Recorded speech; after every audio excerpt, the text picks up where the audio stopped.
Well, thanks to Charlie Pinaro, I can't pronounce that correctly, but you remember him. He knows what he's talking about. He always speaks the truth. Larry Fink shakes big bucks from Lefty Joe's environmental social governments.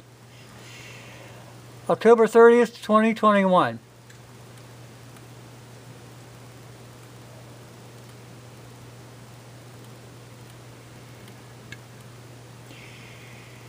The revolving door between Washington and Wall Street always stirs objection from progressive good government groups, except it appears that when it involves corporate wokeism.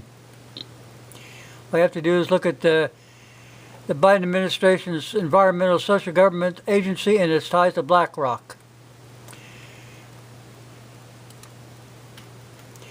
They've been an active cheerleader for the White House. Oh yeah. And their board diversity is part of their business model. So everybody gets a profit from it without attracting much attention from the usual suspects.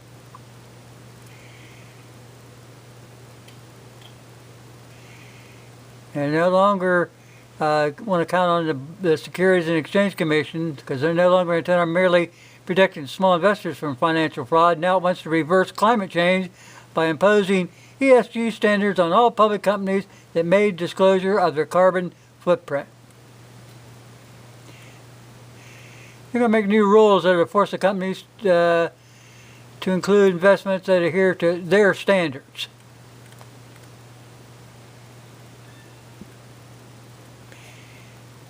His firm runs money for individuals, businesses, and governments across the globe, also manages the Fed's massive portfolio of debt off and on since the 2008 financial crisis. Funk is a billionaire. His success enabled him to become a key player in the Democratic Party, and he hasn't been bashful in deploying BlackRock's clout to advance the Democratic economic causes in such a way that it supports his bottom line.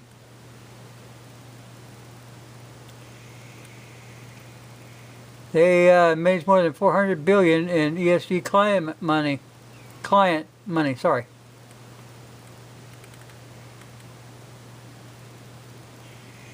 A lot of BlackRock people in his government too, in Biden's administration. Lots of them.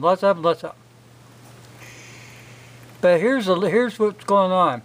Number one, the United Nations and these bigwigs here, they want to control the world, not just pieces of it. They want to control the world.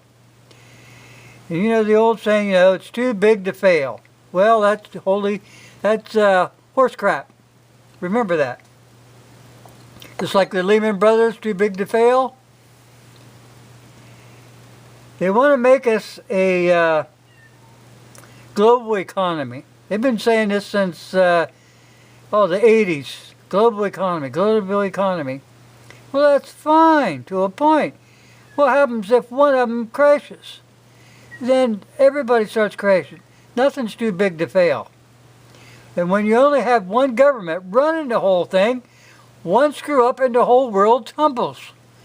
Right now, if things are just left where they are, if one government or continent happens to fail, the rest can, ante up and help them out, food-wise.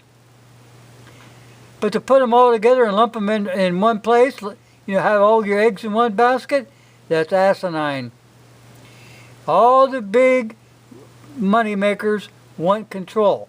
They know eventually that the United Nations music is going to stop, and they want their share. They want to be part of this. They want to be they want to make laws to govern you. Now I want you to look at this. Now first, just get down here to this is the date. September 20th, 1997. The United Nations celebrates a $1 billion gift from media leader Ted Turner. And what do they get? They get $100 million a year for a decade to fund the UN humanitarian activities around the globe.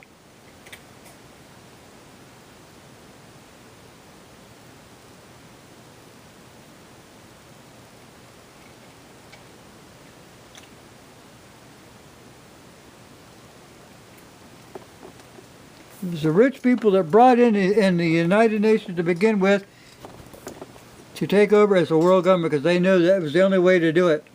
Now here you go. Ted Turner announces he's donated $1 billion to the United Nations over 10 years. His wife, Jane Fonda, burst into tears of happiness. Turner's gift, 1/3 of his net worth, ranks as the largest. Okay, the money will fund programs to feed starving children. Right, yeah. Remove landmines, help refugees, and study climate change. Well, here's what I wrote. Ted Turner wanted to be secure in the knowledge that he will have a chair waiting for him when the United Nations music stops. It's musical chairs, people. Musical chairs. And it's coming. They keep getting their fingers deeper and deeper and deeper into this until it's going to backfire.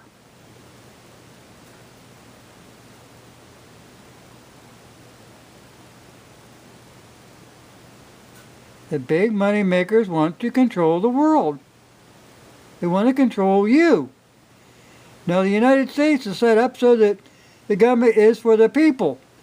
But they're saying to hell with the people in the United States.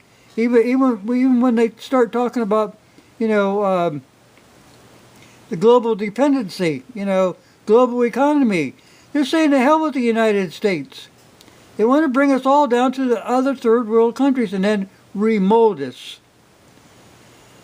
They let all of our jobs, thanks to the Senate and their free trade treaties, they let the jobs leave the United States of America.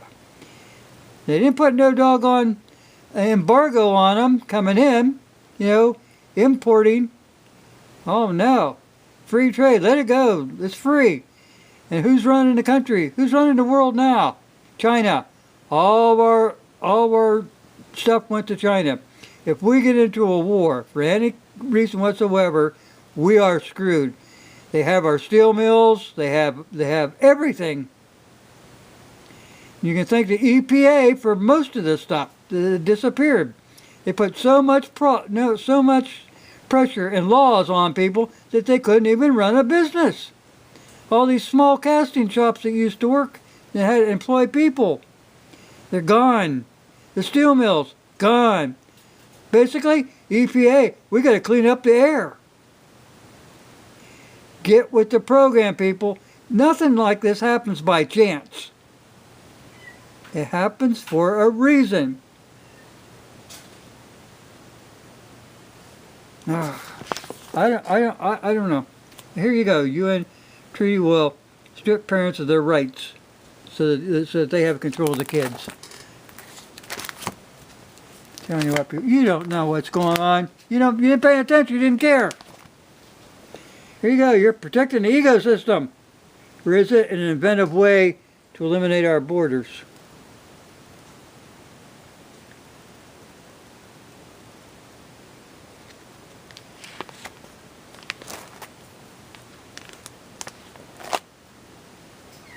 Looky here, this is in 2000.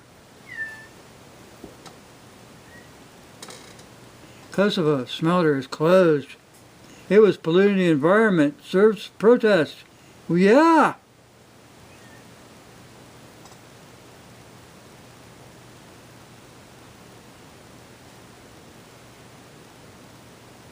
Yeah, they shut down 40 mines. They said, the UN officials say some 600 ethnic Albanians and Serbs worked at the mines. They shut them down.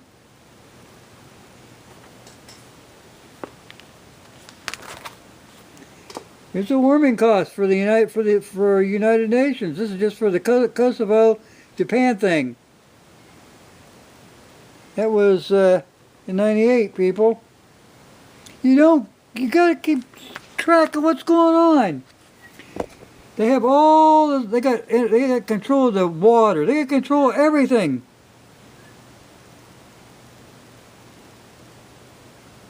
They try to make it all warm and fuzzy. Like, oh, it's the postal administration's competitive of stamps making the UN International Year of the Ocean. Yeah.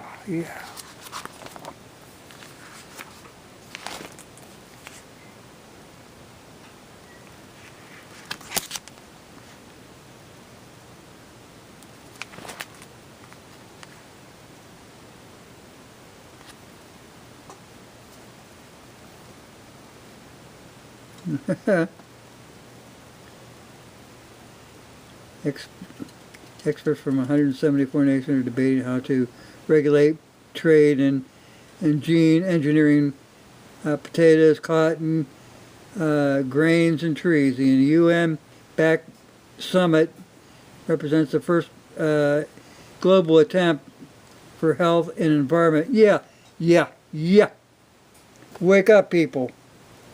The United Nations is not your friend. They were brought in by rich, powerful men under the guise of peace.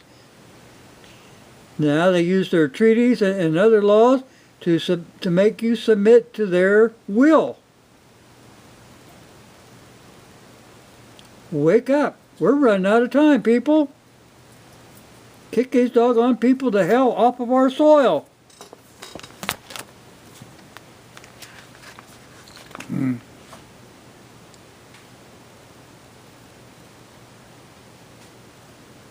Regarding global warming treaty, the third world politician in the United Nations seeks to control America and America's way of life. Ted Turner's $1 billion donation to the United States being used as a write-off of American taxpayer dollars. Get the United States out of the United Nations. No more taxpayer dollars for corrupt United Nations. That was 1997.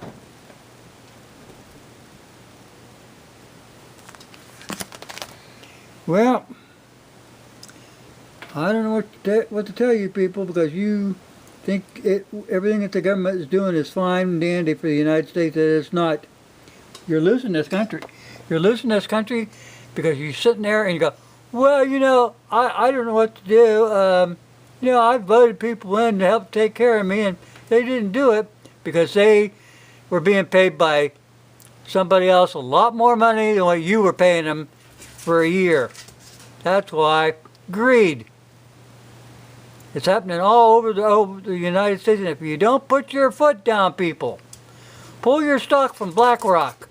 If you're doing business with them, pull the pin. You don't need these people. And stop sending your kids to school and letting the school be the babysitter.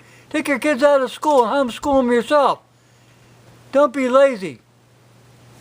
Enough of my crap for right now. But you better wake up to this environmental thing. I'm not kidding you. Been coming. Everybody, oh, it's going to be fine.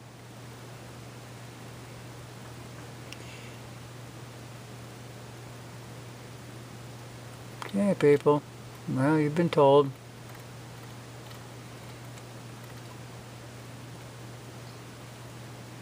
Don't make this stuff up. I'll leave a link.